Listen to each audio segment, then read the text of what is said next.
Consider methanol CH3OH. There is a sigma bond between the carbon and oxygen of the hydroxyl group. This bond is formed by the overlap of the sp3 hybridized orbital of carbon with the sp3 hybridized orbital of oxygen. Note that oxygen has two bond pairs of electrons and two lone pairs of electrons. So even though oxygen is sp3 hybridized, due to lone pair repulsion, the bond angle will be slightly less than the tetrahedral bond angle of 109 degree 28 minutes.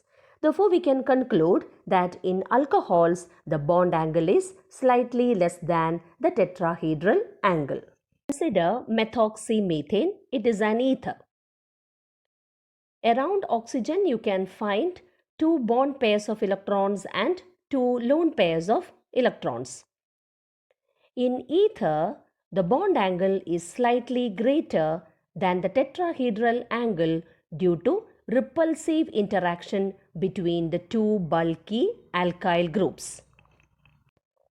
Consider phenol and methanol. What is the CO bond length in phenol? It is equal to 136 picometer. And what is the CO bond length in methanol? It is 142 picometer. Thus we find that the CO bond length in phenol is slightly less than that in methanol. Why is it so? To know the reason, consider methanol. You know that it is an aliphatic alcohol.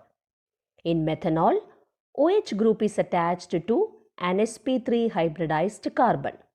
Now consider phenol. It is an aromatic alcohol. In phenol, OH is attached to an sp2 hybridized carbon. In phenol, the COH bond will acquire a partial double bond character since the OH group is an electron donating group. Since the CO bond in phenol acquires a partial double bond character, the CO bond length in phenol will be slightly less than that in methanol. Let us now consider different methods of preparation of alcohols.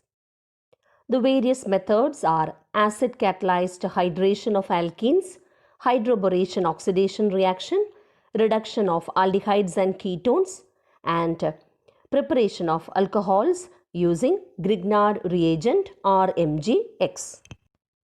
Acid catalyzed hydration of alkenes.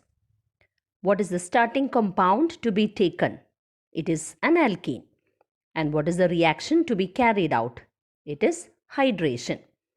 So in this reaction, alkenes react with water in the presence of an acid as catalyst to form alcohols.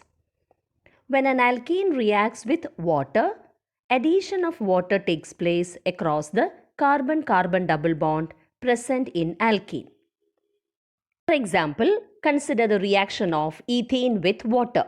Ethene is a symmetrical alkene. So from water, H and OH may be added to any of the double bonded carbon atoms. So when ethene reacts with water, we get the product CH3CH2OH, which is ethanol. Now consider propane. It is an unsymmetrical alkene. Therefore, addition of water will take place according to Markovnikov's rule. And you know that according to Markovnikov's rule, when an unsymmetrical reagent adds to an unsymmetrical alkene, the positive part of the reagent will get added to the double bonded carbon with the greatest number of hydrogen atoms. So here in this case, when propane reacts with water, H will get added to CH2 and OH will get added to CH. Therefore, we get the product CH3CHOH CH3, which is propan-2-ol. Hydroboration oxidation reaction. In this reaction also the starting compound is an alkene. Alkenes react with diborane to give trialkyl boranes. This is oxidized to alcohol by hydrogen peroxide in the presence of sodium hydroxide solution. For example, consider the reaction of propene with diborane. Propane is CH3CH double bond CH2. Diborane is B2H6, which is written as HBH2 twice.